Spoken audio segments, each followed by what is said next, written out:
The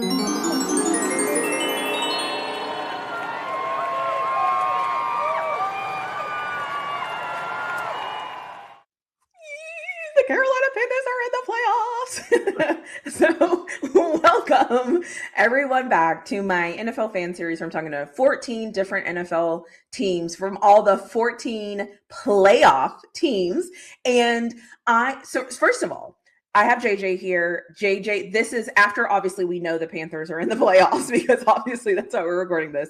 And I've been talking to you. This is our third year. You're the second person I've talked to for 3 years in a row. And this is the first time we get to talk like this because your team's in the playoffs. I'm excited about that.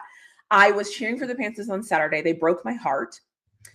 And then I was like, they have to do this. They're going to do this, right? Like Atlanta's going to do this, right? Like, come on, please, right? And then they were in the playoffs. And I am excited. How are you feeling? How are you feeling about these Panthers? Are you excited? Like, what are your thoughts? And what is going through your mind? Overall, I'm really excited, right? Like, we haven't made the playoffs in 7 years since 2017. So what is that? 7, 8 years? It feels like 8 years. Yeah. So I'm excited just to be back in the dance. So Yeah. I will not front about that. I will not make any apologies about that. To get bonus football, after all these years of just, playing through the regular season. And then after that, I have to like watch everybody else just for my love of football. But now I get to watch my team for at least one more week. Yeah. And hopefully be young. So I'm super excited about that. But I had to get out of the funk of us not earning our way to the playoffs on Saturday night. And so I wanted to just win our way in. I didn't want to be dependent on the Atlanta Falcons. I live in Atlanta. I know they are prone to let anybody who roots for them down, right? I've seen it up close. I see it, week after week during the season. I live and work here, so I'm always around Atlanta fans, and like they expect letdown all the time. So for me to have to like watch them in hopes that they're the ticket to the playoffs for my team, that was just a sickening feeling. I won't even front. Like on Sunday, I was forced to watch them. Like I wanted to like distract myself, but I was like, nah, I gotta watch. I have to make sure. You have to know. And it came close to not happening. Well, but I think you tweeted, right? You tweeted like, at this point, I just have to know. Like, I'm sick of this. I just have to know. Like, just somebody let me know. And let me tell you something. You know this because you were a part of that. When I did my college football series, we were talking about Notre Dame, and the people that you sent my way were also Panthers fans. And so in my mind, I'm aware of this. Like, I'm aware of all of these people that I've collaborated with, have a chance, like this is their team. And all of those college football teams they've all been let down all year. And I was like, I'm not going to say anything. I'm just going to stay in my lane. I'm not going to get too excited. But as soon as that interception happened, I was like, they're going to win. They're going to win. Like, I was so happy. Like, it was my team. Like, I was so happy because I was like, I like it when new teams get in. But I know for you all of you were kind of like, hopefully the Panthers, hopefully. So I was so excited. So look, when they were driving down the field, I was like, the Falcons are about to blow this. Like, oh my God. Because we faced the Saints twice and they beat us twice, right? And that rookie quarterback, Tyler Shook, I think he's legit. I hate to hype him up, because he plays for a division opponent. But he's looked really good both times I've seen him this year. And then when he started marching down the field against the Falcons, they looked like they couldn't stop him. And when I forget, the guy's name. I know his name, but I can't think of it. But when he caught the interception, I was like, oh my God. Like, you couldn't tell me anything. But then they scored, and then the Saints got the ball back. And then like in like 3 or 4 plays, they scored a touchdown. Yeah. And then it was the onside kick situation. I was like, oh my God, like we're going to go out like this? Like they're going to recover this onside kick and score a touchdown or a field goal and beat us? I was such a Panthers fan. Like I was all in. And then I was sitting there and I was like, oh, is this what it feels like to be a Panthers fan? Because I had like that. Because like If you haven't already, don't forget to hit that like button, double check and make sure that you're subscribed to my channel. Leave me a comment in the comment section below, turn on those notification bells. And if you want to, I do have a membership available that you can join and get all the behind the scenes content that you didn't know that you needed. Yeah, when you're watching other people's teams, you just don't know. Like, because my Steelers, I know who we are, right? I know we're going to be in tight games. I know it's going to be close, but we usually get to depend on ourselves. So it's a little bit different. But when you're cheering for, I don't know anything about the Falcons and the, like, I don't really know what I'm cheering for, really. And so I'm just like, they're going to do this, right? This is going to work, right? Like, please. So I was first of all, congratulations. I'm excited for you. Appreciate it. As of the day of this recording, I heard that Cam Newton is going to be there. I know that you love that. So I wanted to get your opinions on Cam Newton coming back and basically starting this thing off, like getting the fans excited, pounding the drum, like all of those things. And there's been huge talks about like Cam Newton not being around the program. Do they like him? But he will be there. So how is that? Is that exciting? I'll put it like this. Nobody excites Charlotte like Cam, right? Like I said it years ago, when we first started separated from Cam, right? I don't know if I shared this with you before. I think I have, but when I started Panthers culture, it was the year that Cam, his last year, he got hurt. And so he only played like 2 games that season. And then we didn't see Cam anymore. And so in that off season, I ran a campaign, that raised funds to basically put 2 billboards up in Charlotte to keep Cam in Carolina. And so a lot of attention, towards Panthers culture came, that year. But honestly, it was just out of desperation, for David Tepper, who was still a pretty new owner at the time, to understand the gravity of Cam Newton and the fact that nobody, growing up in that area, I knew nobody really paid attention to Carolina Panthers football before Cam Newton. Even though we had some success prior to Cam getting there, I feel like national media didn't pay attention to the Carolina Panthers until they drafted Cam Newton. And I feared for, what would happen to Carolina Panthers, the brand post Cam Newton. And I think we have been experiencing what that feels like, right? And so obviously he came back for a short stint in 2021, which I feel like was more of like a owner, media stunt just to like draw attention back to the team after we were failing again. But that was short-lived. And ever since then, the sentiment, between Cam and the Panthers organization has been tarnished. And he's come out and publicly stated, how he felt slighted, right? And so there were rumblings early in the season, in the preseason, that they were working to mend things. And it's just good to see it manifest right now, when, the energy is at the highest it's been in years, ever since he was, basically taking us to the playoffs. And so for him to kick things off, regardless of what happens during that game, for him to be present, that stadium, it would be electric. Like if you weren't a football fan and, if you didn't have any place to be on Saturday, you should show up in Charlotte just to witness what the energy is like when those fans see Cam Newton, because it's unlike any other thing in the NFL, in my opinion.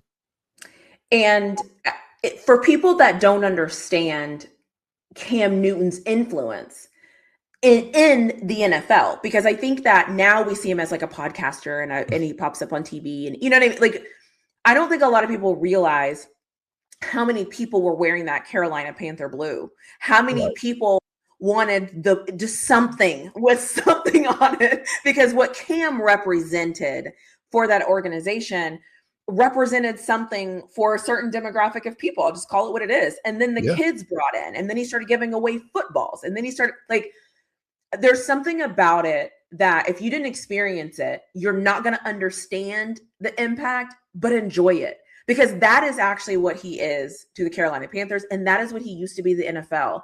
And I know people make fun of him because of things that he says and things he doesn't do. He's doing what he needs to do, right? He's whatever. Cool. We'll give him that.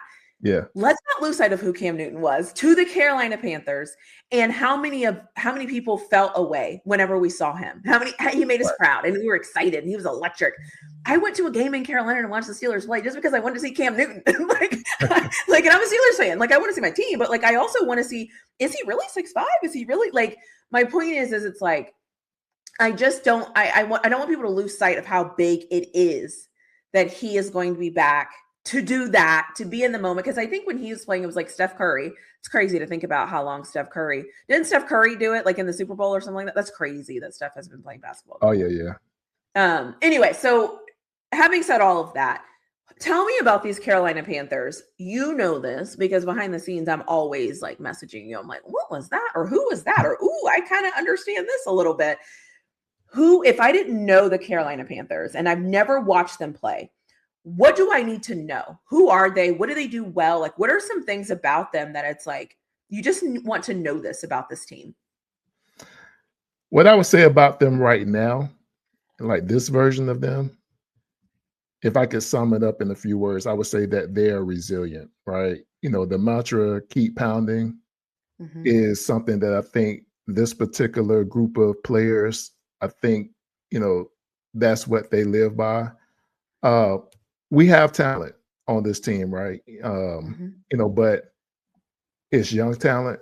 And, you know, you have some veterans, but even the veterans that we have, it's not like, you know, like they're the super, you know, experienced veterans that have won a lot. You know, we have a couple, you know, that's been to the Super Bowl and things like that. But, you know, for the most part, you know, they're just figuring each other out. So an inexperienced bunch, you know, but they're resilient. It's like they know how to dial in, you know, when the chips are against them. And they may not always come out on top, but they don't give up.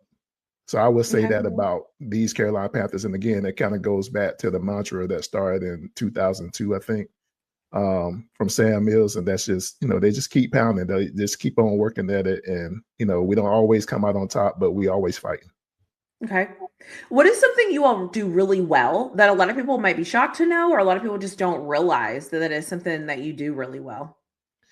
Well, it's I don't know if people will be shocked, but after watching us for the past several seasons, like, to be honest, we just suck, right? And primarily we suck. Well, we suck in every phase of football, to be honest. We sucked offensively and we sucked defensively. But last year, we were historically bad on defense. I think we gave up like the most points of all time, especially with the advent of the 17th game. I think we broke some record or something. I might be wrong on that, but I think we did. And so defense was atrocious. This year we like overall, I think we like middle of the pack, but we defend the pass really well. Like we really we don't have like a lockdown pass defense, but we're surprisingly good in our secondary. Mike Jackson, you know, has been a revelation. Like we acquired him last season with I think a 6th or 7th round draft pick. Yeah. And he's been super solid. He was solid last year. This year, he stepped up even more, right? J.C. Horn is the cornerback that everybody knows, and he's a Pro Bowler. But over the last stretch of games, like Mike Jackson has really like stepped into that role. And I won't say he's our top cornerback, but he gets a lot of targets because J.C. is good. And he is not disappointed. So our pass defense is really good. And so I think people don't really talk about it much because, you know, we've been up and down. You know, we don't, you know, we lose more than we win. We still 8-9, right? You know, so it's that we're the 8-9 playoff team. So, you know, people don't like look at our team and say, well, the defense is really good. Now the defense is solid and our pass defense is really good. I mean, the last time we faced these Rams, we intercepted Matt Stafford 3 times. Well, at least I know we intercepted him at least twice. I think it was 3, but I know we intercepted him twice. And prior to that game, he only had thrown 2 interceptions all season. And so we're sneaky good on in our secondary. So I think, you know, that would be something that would surprise people.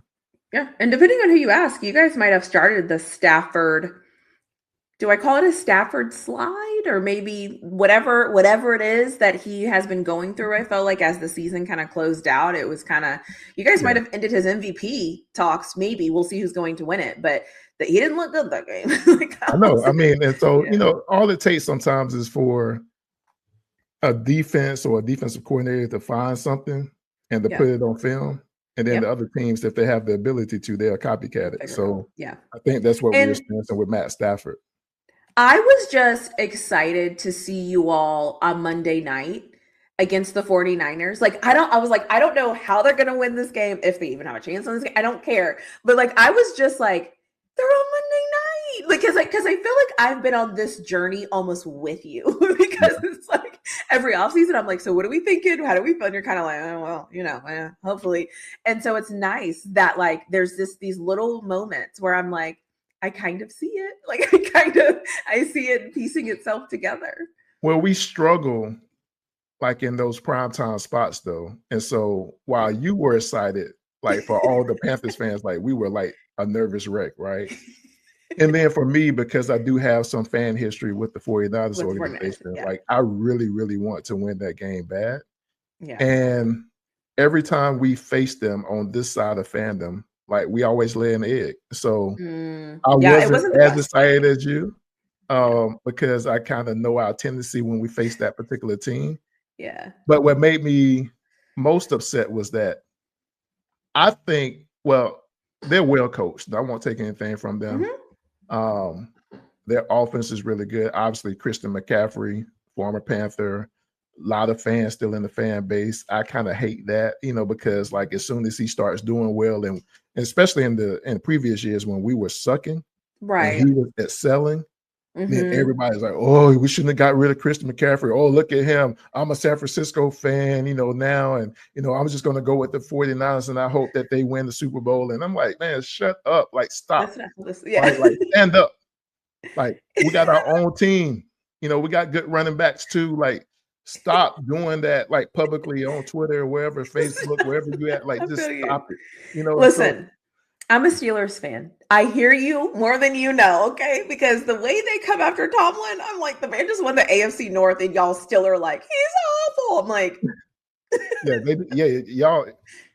We're gonna get on y'all on another segment because that's crazy.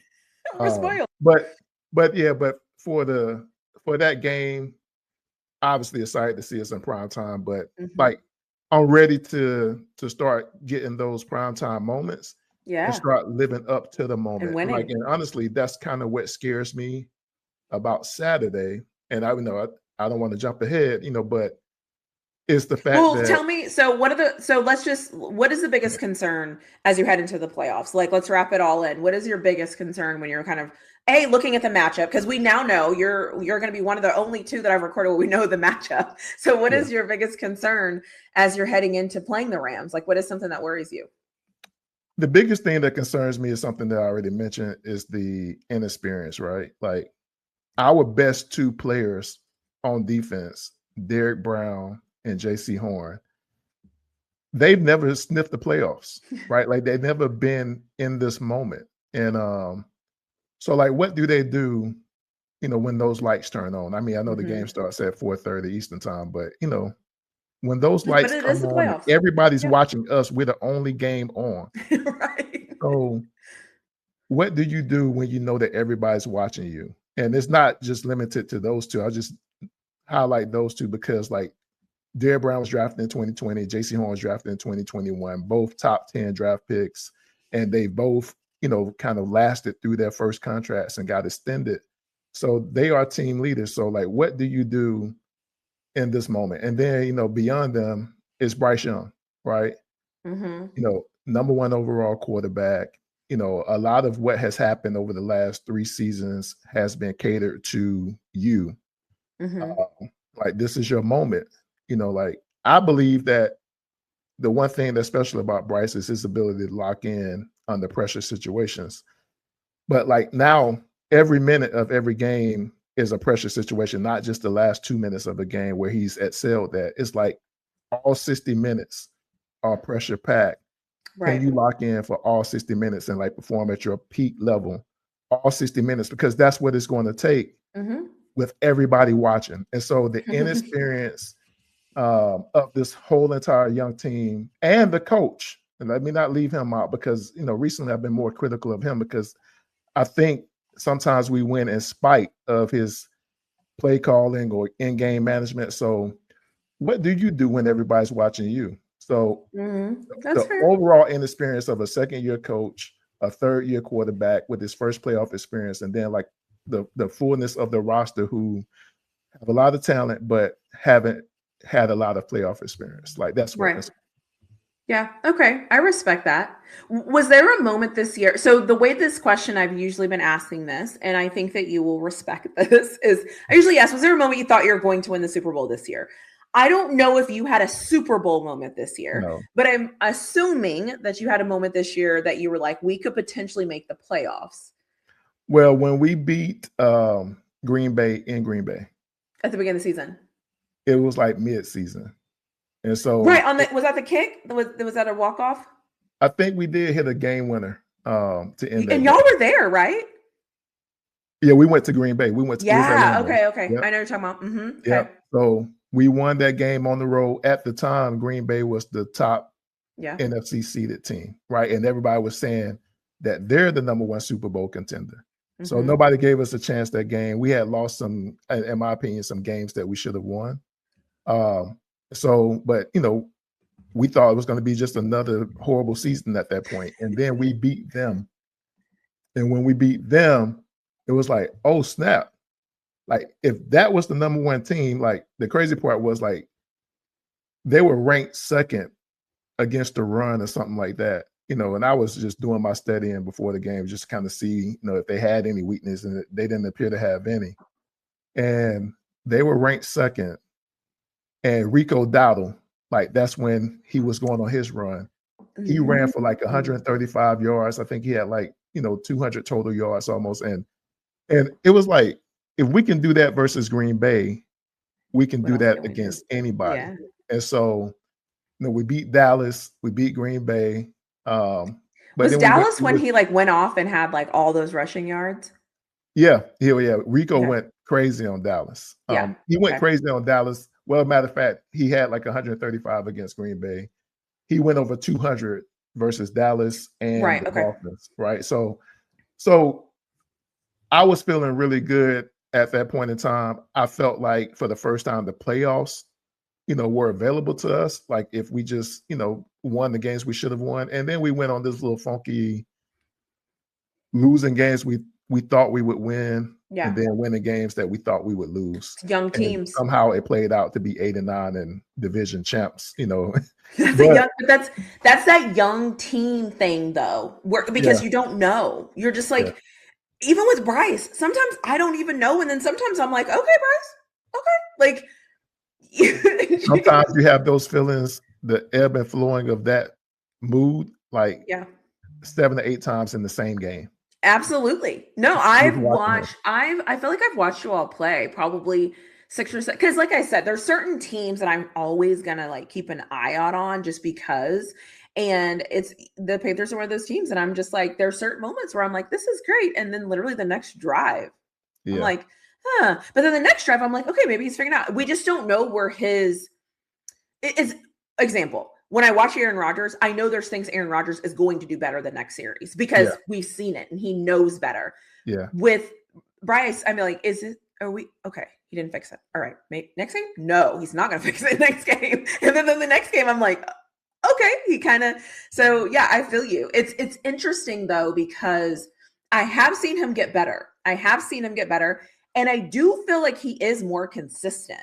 Now we need him to be more consistent and even better, but I can see him, I can see the development. That's the nicest way I can say it. No, and that's, we had something interesting happen on Panthers Twitter this week, because I've been labeled a Bryce hater, and I'm not.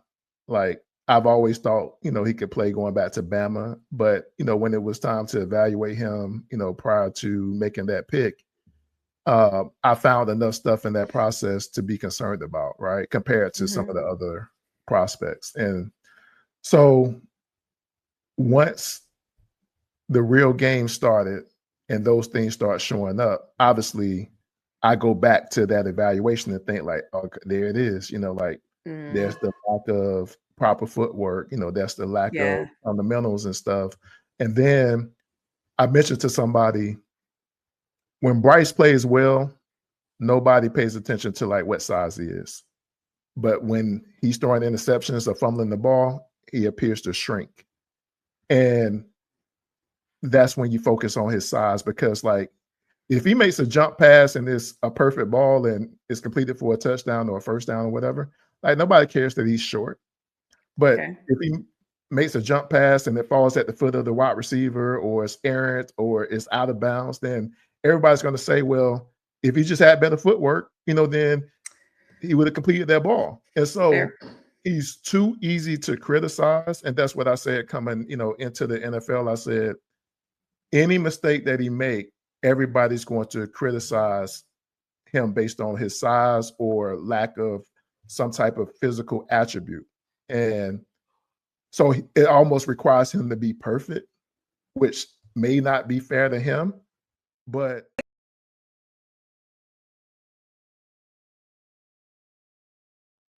that's the NFL isn't fair and fandom isn't fair, right? Like, and as a fan of this particular football team, I just want the person playing that position to be one thing. And it's what every coach wants, is what every owner of a team wants, is what every single fan wants. They want the quarterback position to be trustworthy and consistent. Exactly. You want to be solid. Yeah.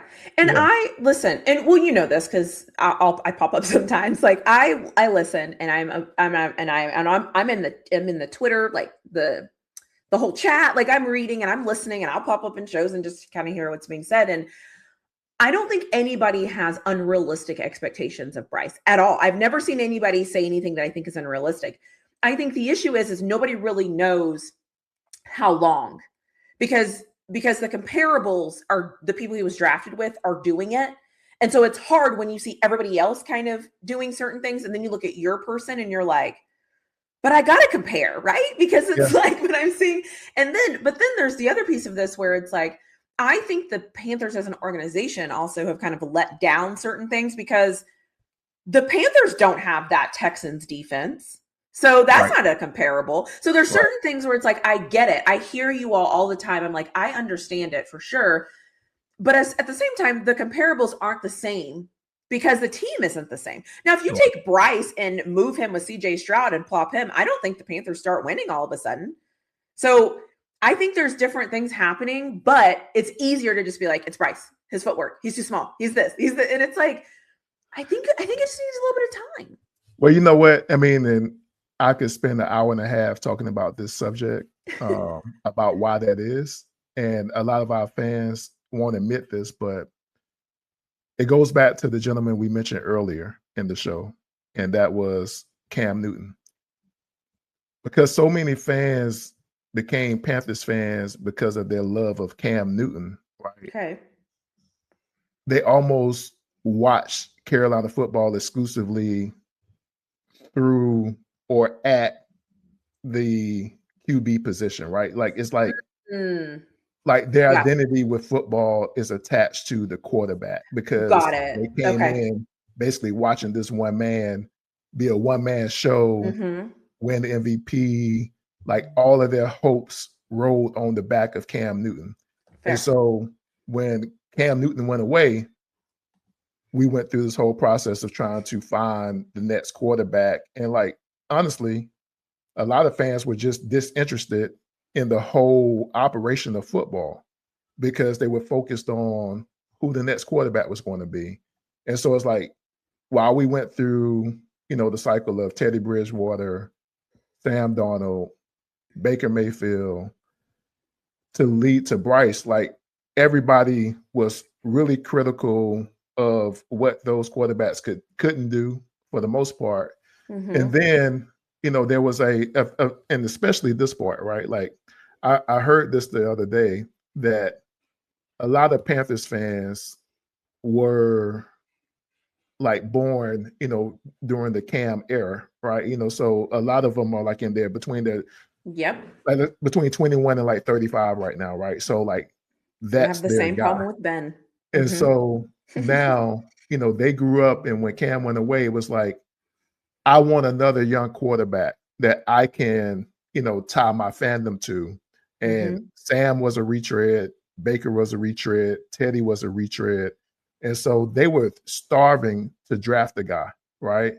And so when they drafted Bryce Young, after trading, to move up to number one to get a guy, they convinced themselves that it had to be Bryce. Like, he's going to be the savior. He's going to be the new face of the franchise quarterback. We don't care about his size. He's the guy, great personality, good looking kid, flawless in that way. He's just small. And so Right. a lot of these fans just married themselves to the idea of what he represented. And they, honestly just ignored anything else that was related to the football operation stuff, like the other parts of the And I roster think that those are the we. bigger parts. And so when you compare us to the Texans, which, was a source of contention going back to 2023, because they drafted CJ Stroud Mhm. right after we drafted Bryce Young, and those two will always be compared, really Always. good friends, came up in Southern California, all that stuff. But the one thing the Texans did, like one pick either before or after, I forget what it was, they drafted Will Exactly. Anderson. Exactly. And that's not the So same. it's Like, not the same, right? yeah. So the frustration with a lot of older, more comprehensive thinking fans is that the rest of the roster that we needed to build, was kind of like traded off to Right. get to the quarterback. While Houston was able to stand, where they were in the draft process, they got their quarterback. They were still able to get a top edge, and they Mhm. still kept draft picks in the future to Mhm. build their team with, right? And so people can't understand this because it's hard to tweet it out, and folks are just so emotional on Twitter and social media nowadays. But the reality is, one of my frustrations when I looked at Bryce up until this point, was every time I saw him, I wasn't just critical of his performance. He represented all the things that we were missing And that because of and what we traded away. correct. So And if that's the feeling. yeah, Right. that's And that. that's what I'm saying. Yeah. Yeah, And yes. And that's my whole point. And maybe too, that's why I get excited when I'm watching them kind of slowly build, because the way that they might get to the top might not look like the way the Texans did it, because right. that's over, right? Yeah, Like, they did what they did and it's over. And yes, you're 100% right. It just looks different, and this way takes time, and it yeah, means patience, and yeah, it means that it might look ugly sometimes. But I feel like, depending on what you think, is something better when it's built faster or something better than when it's built slower? Nobody, depending on who you ask, you get two different answers. And it doesn't right. mean they're moving in the right directions. They're in the playoff, and the fact that another team had to win for them to get in, but they were in the position to get in. And I Right. get it. They still have a losing record. I got it. I'm not like putting the wool over my eyes. But progress is progress. Yeah. We can't just act like it. I deal with this all the time. I have a YouTube channel. I'm the same. I'm like progress is progress, And it's Yeah. like, it's easier to say it, but sometimes when you're in it, you're like, this is so, I'm like, I'm tired. And it's like, nobody cares. Like, keep Yeah. going. Um, so let me ask you this. Is there anybody in the NFC that you think is just a terrible matchup with you all? Or is there, I know you're playing the Rams, so it's kind of hard. This question's a little bit harder, but is there anybody that, if you all beat the Rams, that you're like, whoa, I just really hope we don't have to play such and such team? It would be the team that really manhandled us a couple weeks ago, and that's Seattle. Yeah. Um, the crazy part about watching the Seattle game was because, like, that was the first, if we win, we're in game, right? And Oh, I didn't so realize that. everybody focuses on the Tampa game that we lost because that's the division game and it's the last game of the season. But Yeah. honestly, if we had beaten Seattle the week before that, then we would have been in that week, right? Yeah. And so I was watching that game with a lot of intentionality because I was like, man, if we just get this win and we get help from Miami, which we got, by them beating Tampa. Shout out to Quinn We're Ewers. in. And so I was like, yeah, let's just, we at home. We've beaten the Rams, we've beaten the Packers when both teams were respectively number one in the NFC. Here comes Seattle, who's now the reigning number one NFC team. Like, let's beat them and get in. And so the crazy part about watching that game was that, we know Sam Darnold because he was our quarterback for a couple of years. And we felt that we would turn him over, and we did that, right? And so when you turn over for a quarterback like that 3 times, you expect to win. And we did not. And and we went into halftime tied 3-3. Was it tied? Yeah, I was gonna say it was like a pretty. I was like, are they gonna do this? So and honestly, the crazy part about watching both of the most recent games, I was watching the Seattle game on the way to Texas. So I was on I-10 watching that game, and it was 3-3. I was hyped. Then Chuba Hubbard fumbles. They score a touchdown. Now it's 10-3. Yeah. Then Bryce gets the ball. We get the ball back. Bryce throws an interception. Now it's 17-3. And that game was over within minutes. It was completely over because we could not do anything offensively. Bryce threw for 54 yards. Oh, was that the 56-yard game or what was 54? And so, to your point, right? Like you mentioned this, like that was like one of the lows. It's like you had great games from Bryce, and then you threw a 54 passing yard game, and it's like, bro, how can I trust that? So you ask, what team is scary? It's the team that held Bryce Young to 54 passing yards. That sounds crazy. I'm sorry. How can I get excited to see that again? So, what's funny was that also the game where the guy in the stands was changing his jersey. Where was that game where he had a jersey and he was flipping it?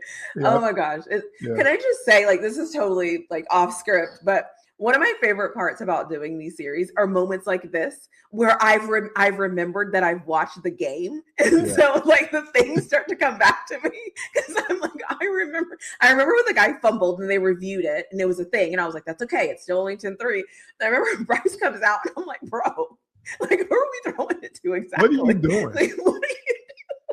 And I just remember then the guy with the stands was taking off his jersey. Okay. Anyway, sorry. I just had a moment because you're right. That was that was the game where I thought, oh gosh, they're going to be so mad. Yeah. I was hot. Like literally I didn't talk for probably the next 100 miles. That was pretty bad. That was okay. To be fair, that was pretty bad. I totally understand. Is there a team that you think that is in the playoffs that you feel like might be overrated? Overrated? AFC the crazy part about this season is it feels like it's anybody's season, right? So, there's no Kansas City Chiefs, no Baltimore Ravens. Shout out to the Steelers. Right. Yeah. I mean, y'all got lucky. Oh, here we go with this crap. Y'all did. But you don't have Pat Mahomes. You don't have Lamar Jackson.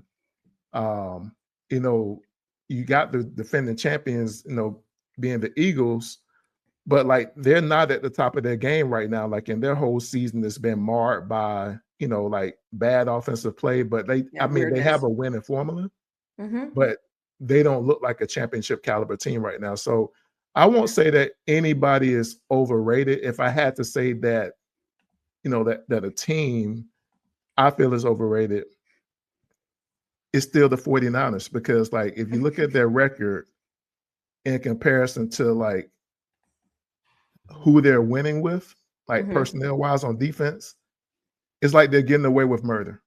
Yeah. They're not good versus the run, they're not good versus the pass, but somehow, because of their ability to score points and dictate the game through offense, it's like they're mind tricking these opposing coaches and teams to play that game. It's like they're getting into track meets with teams, and instead of the teams doing the simple fundamental thing and just running against a very porous run defense, like they try to go into a tick for tack type thing. Like, oh, if you passing the ball, I'm gonna try to outpass you. Yeah. And Trying to I outdo think them the in way their that own you beat game. them is just by slow and steady, running the ball, keep the ball out of their offense's hands, keep the ball out of Christian McCaffrey's hands, and you just give them a slow death, but nobody's willing to do that. So I think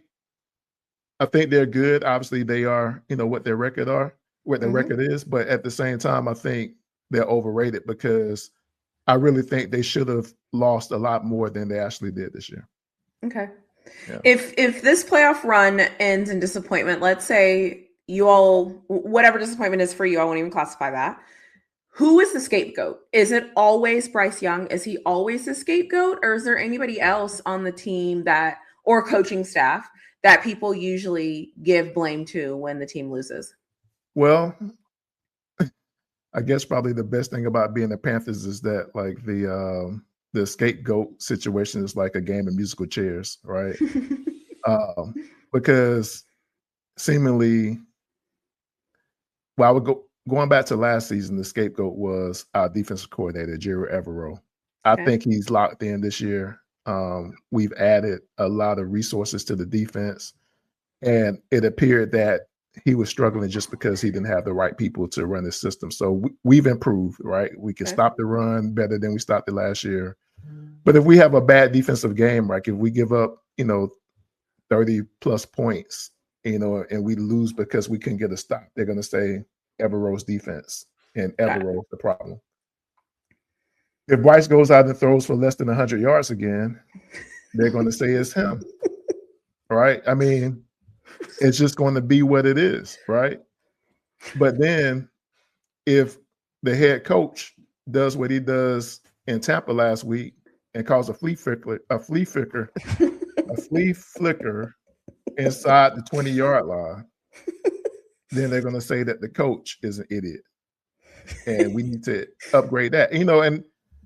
And I hate to be like this because a lot of people think that I'm wrong, for suggesting that we can upgrade the head coach position, but there's some good coaching candidates out there right now. And I do feel, especially down the stretch when these games got tight, that a lot of what we struggled to do was due to coaching and planning. Make I feel like we've adjustments. been out coached the last couple of weeks. And Okay. so I don't think it's, I really don't think that we need to like move on from a coach, especially after making the playoffs for the first time in all these years. So it's not like I'm advocating for that, but at the same time, maybe we can just look into it, pay a little bit more attention to what's happening. Yeah, like I just if I'm the owner, I wouldn't let an opportunity to upgrade, like a clear and obvious upgrade, pass me by. If this team goes into the first round and gets completely and lays an egg, just doesn't and looks outmatched. If we just outclassed by the coach, I think you have to like at least consider it, because at the end of the day, this is the dilemma we're facing: is we're in the playoffs, but we still had a losing record. It's better than last year, but we still were an 8-9 team. That's tied with the same record as the Atlanta Falcons, who just got rid of their coach. Both teams are 8-9. That's right? true. That's true. The narrative around us is that our coach is safe because we're in the playoffs. Raheem got axed the next day because his 8-9 team was deemed as not good enough, right? So two sides of the same coin. Todd Bowles got retained with an 8-9 team, right? So why would our coach be, I don't know, but there's speculation about Bowles. I don't think he's as safe as they think, but why would our coach be super safe, because we just happen to be the one based on the mathematics to get into the playoffs. Yeah, that makes sense. I can understand that. So let's say it's game day. The game is about to start. Cam Newton is there. You're on TV. The team's about to kick off. You're fired up. What are your emotions like? What type of game watcher are you?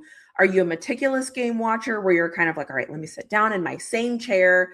Let me kind of do my routine. Do you eat? Do you get anxious? Like, what is your like playoff feel? What does your game feel like?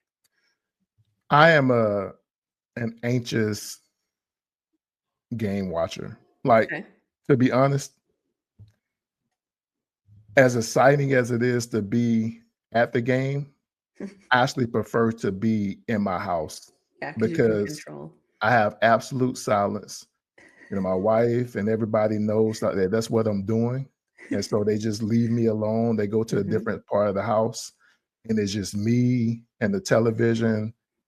I can see all the replays. I can see the yellow line. It's stuff you can't see in the stadium, right? That's true. That's true. So the problem is like when I'm there, I don't really like a lot of people. I don't like being around big crowds, but at games, I suck it up. Yeah. But I want that same isolation. And literally, I think I kind of like try my best to kind of go into a tunnel. Like I do all the cheering and jumping up and all that stuff, when big plays and stuff happen. But mentally, I'm like locked in and I'm very competitive. And so like I go into the game and I've always been this way. I've been this way since I was a kid. Like I go into any competitive situation with an idea of like what has to happen to win.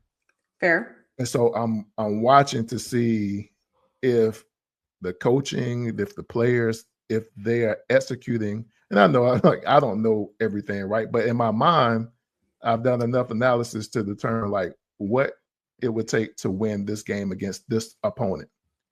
So I'm watching to see if they're at least attempting to do it the way that I envision it. And so if they do it and it's working, it's like, yeah, knew it. You know what I'm saying? Yeah. But if they go against the game plan and it's not working, I become infuriated. Yeah. Are you able to drink and eat or do you just not partake in food? I really don't even think about it. Like for 3 hours, I'm locked in.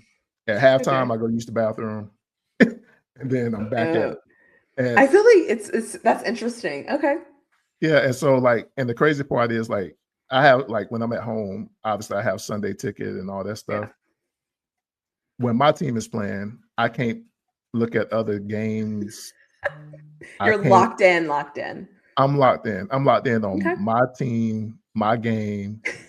And I want to see every snap if I can. Like, that's just who I am. And like I said, I'm really just watching the games within the game. And I really want to see how it plays out. So like, that's why I get really frustrated with coaching because I'm paying attention to like all of their strategy. Like, and it's why I really love like the McVays and the Shanahans because of like how they set There's always their something. teams up for success and how they strategically like and I won't get into like details because like I said, it's an all-night thing, and I'm not like a film watcher, right? Like I can pay attention to what somebody else does, but I'm not going to dedicate time to go and like watch all 22 and any of that stuff. But me either. In real time, the best, you see them like, you've heard, a lot of color commentators and coaches, talk about, we're taking what the defense gives us, right? I'm from the school of thought that we're going to take what we want, right? Like we're not going to take what a defense gives us because the defense is going to give you what they want you to take. I like if I'm more defensive than I am offensive in terms of like my mentality and what I like to watch. But when I watch offense, I want to watch a play caller and a quarterback, if they got the skill set, like dictate to the defense, like what we're going to do to you. Like if you don't want to give us the middle of the field. I'm just picturing you sitting in your basement. Yeah. I'm just picturing you right now sitting there and you're like, I'm locked in. Okay. Like, what are we doing? Okay. What are we doing? Yeah. Because if I want the middle of the field, then I'm going to run plays that's going to stretch you out. because I want what I want. Do you And so take I mean, like, notes? what's that? Are you writing things down, Oh or no, are no, you no. just okay? So It you're just just kind of visually seeing what you think and what you feel.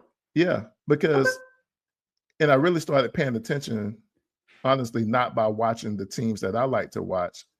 And sometimes it happens. Like there's been teams that that I've been a fan of over the years. That's like, okay, you're playing my style of football, but you really see it when somebody is doing it to you.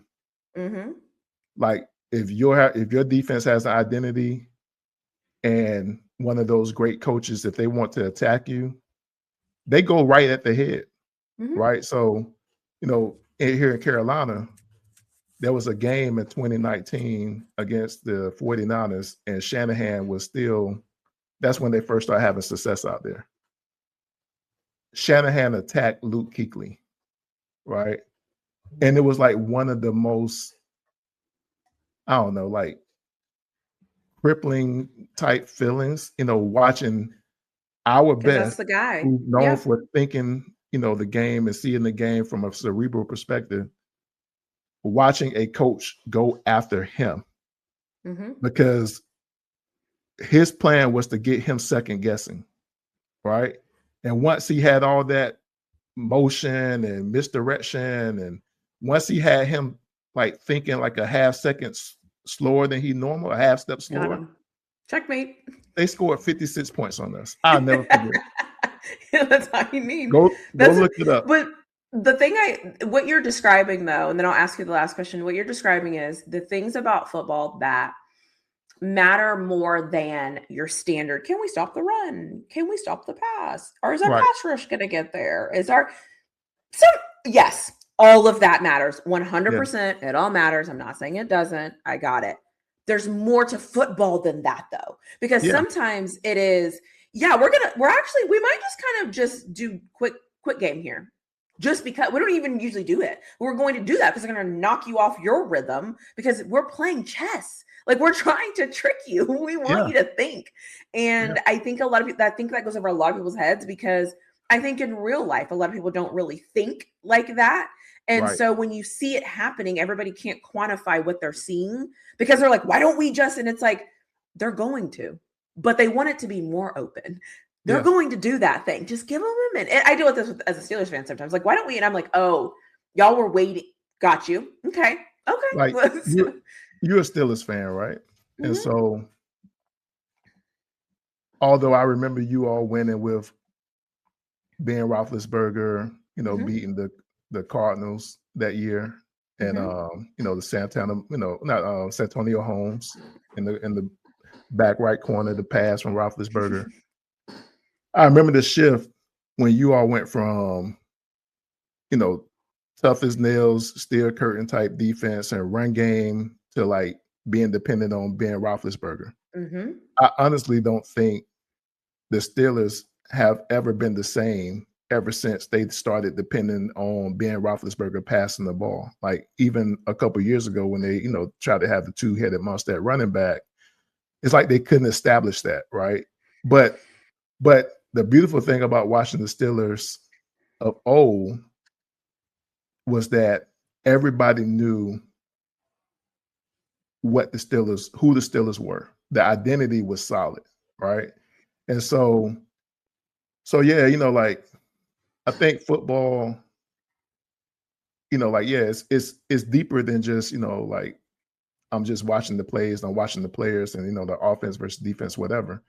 I think like the biggest thing that gets lost in football is when a team has like a really defined identity and everybody knows, like kind of like to your point a few seconds ago, it's like we know exactly what they want to do, right? And it may not work for 3/4 of a game, but at some point it's going to come through and they're going to pop doing exactly what they want to do. They just keep pressing and pressing and pressing until what they want to do is established, and then it's their game, right?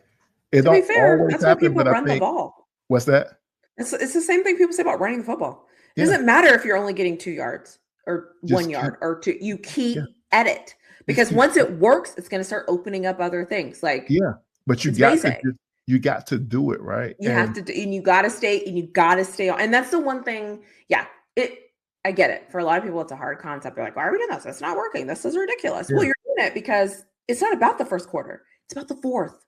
Right. It's not about this moment. It's about like what you're trying to get to. So, well, let me ask you this last question. When the Carolina Panthers make it to the Super Bowl, who do you want the Carolina Panthers to play? And if you all don't make it to the Super Bowl, who would you like to see in the Super Bowl? So this season, in your hypothetical fantasy world that I'm going to live in for a moment. Yes. There are two options at redemption for the Carolina Panthers. Okay.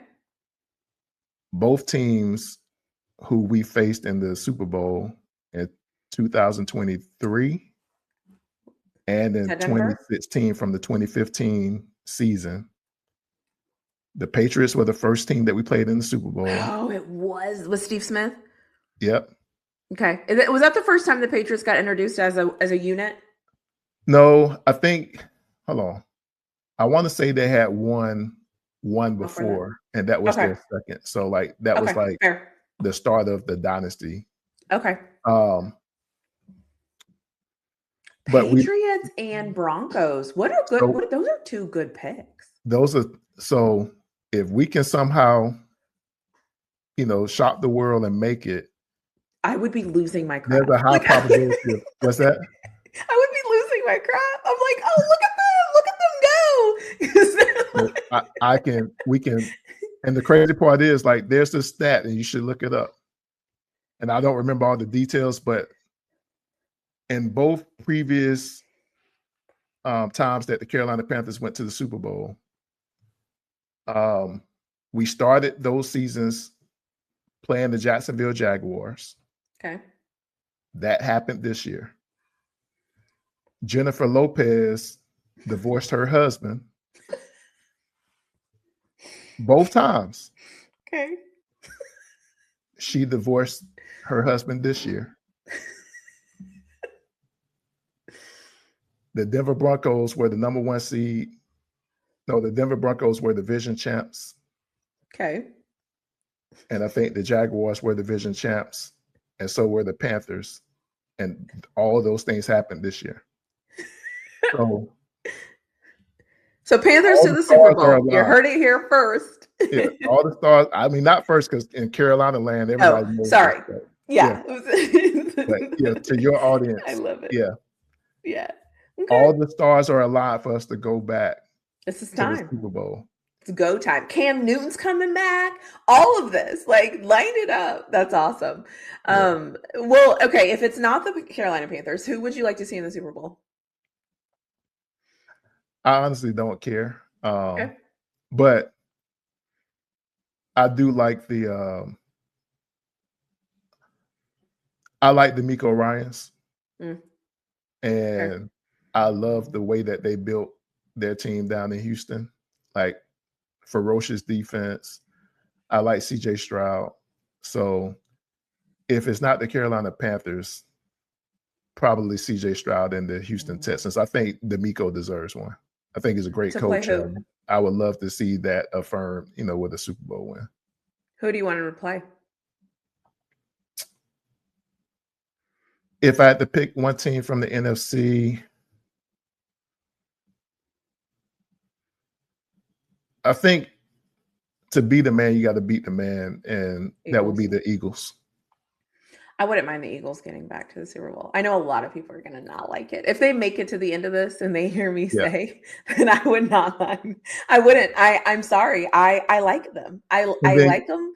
And I like that people love to talk so bad about them and they just go out there and get it done. Something about that. Maybe it's because I feel like I'm like that. Like something about that I just love. Like keep downing them, keep talking about them, keep whatevering, and make sure you catch them on Sunday at the Super Bowl. Yeah, because and to that point, that's kind of like the criticism around Jalen Hurts, right? Yeah, all he did, like all he does is win. Yeah, Every Give me time he Jalen got to that Hurts. game, he's looked like the best player, right? He's been at the Super Bowl twice, Yeah. and both times he was the best quarterback. Yeah. And he doesn't have to have like the 300 passing yards and 4 passing touchdowns like other guys do, He just gets but it done. he gets bigger, with the moment, right? The lights are never Yeah. too bright for him. Yeah, I love it. Well, is there anything else that you want to add? I will put your Twitter handle in the description because if you're looking for somebody to follow on Twitter, you have to follow. I'm like all in. Like I probably shouldn't even care as much as I do. I am all in. I'm paying attention. I randomly show up in the spaces. I randomly show up when I see like a link that somebody drops just to hear what's going on. I don't know what my fascination really is with the Panthers, but I kind of feel like because we've done this for 3 years. So I kind of feel like through this, I know more about them than I probably should. And so I just like watch them. I'm just interested. so I'm fascinated. But yeah, what do you got for me? Nothing really. I mean, obviously, I appreciate you being on this journey with us. And Yeah. we mean at the end of the day, we still need all the fans we can get. I know you're a Steelers fan and Yeah. whatever, but That's my babies. we are an easy team to root for. And is that what it is? Yeah, like I mean, there's really nothing to hate. You all just want to win. Everything I come to, I hear people say, I literally have heard people say, I just want to win. I just want to win. we want to be validated. That's I hear it as all a the legitimate time. NFL franchise because I think about it. Like some teams never even make it, to the Super Bowl. Right. We have made it twice. The first time we lost by a Super Bowl to Tom Brady's and Bill Belichick's New England Patriots, right? And because we lost, you never get respected for even being you went back there. in a little pair. Yeah, people don't even remember sometimes. And then Cam Newton's 2015 team, if you go look at like the all-time, greatest football teams, like that team is in the top 10 in most people's list. Yeah. 15-1. Yeah. And dominated the whole way through until they got to that buzzsaw defense in Denver. Yeah. And they lost. So you would never go down in history as being a winner, but you've been to the mountaintop twice, right? You just haven't put your flag down and said, like, we're the champs. And so, and then we've gone through this, this 8-year wilderness, right? Of losing and so for a team that's been so close to have to go through this dry spell and now to be able to like taste it, smell it, like remember what it feels like to have a chance, like get extra football. Yeah. And then he like the face of the franchise, like, for all of his limitations, like Bryce is a really good kid, man.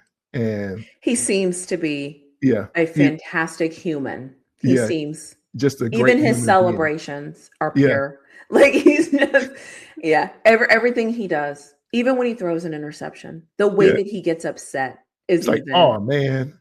Like, I almost think he's saying shucks. It's just you're right. And I like I said, I've probably watched 6 or 7. Like, and when I say watch, I mean like I've watched them, and I was like, okay, what is this dude gonna do? But hey, we'll see. They're in the playoffs, and in life, sometimes all you need is a chance. All you need somebody to slip here, something to happen, and and that is why you just at least want to be in the playoffs. And once you're there, who knows? I mean, and you get the Rams again with. I don't know. There's a lot of weirdness happening with the Rams, in my personal opinion, that no one wants to talk about. I get it because they were Super Bowl favorites, and nobody wants to mention it. Fine, you guys can have it. But they're not. What a day if the Panthers shock the Rams. What a day! Any given Saturday. That's it. Awesome. Well, I'm going to end this here. I'll end on you. Thank you for joining me. Like I said before, I'll put all your information in the comment section below or in the description below, but I'm excited. I'm so fired up. And thank you for, again, I feel like I say this every time we record. I'm like, everything we went through. Right. Everyone at this point, everyone's gonna be like, okay, let me guess, everything y'all went through. Like, you don't understand. And it's my fault. I get these ideas and then I'm like, yeah. So it's no one's fault but my own, because I take on so much, because I love this so much. So I'm like, I just have to have these conversations. I have to do it. So blame my ambition. I don't regret it, but blame my ambition. So we accept it, we embrace it, and just, give us all the good energy. You know what I'm saying? Like we live in 1 week at a time. Yeah. But we have a couple extra quarters, so we get to play a little bit longer. And who knows, we might get some extra lives if we beat the Rams and keep on doing it. So oh my God, I'm so there. When you all win this game, I am there. I am in there. Like I am in there. I am listening. Tune in. I am in there. Sign me up for that. Anyways, thanks for being here. All right.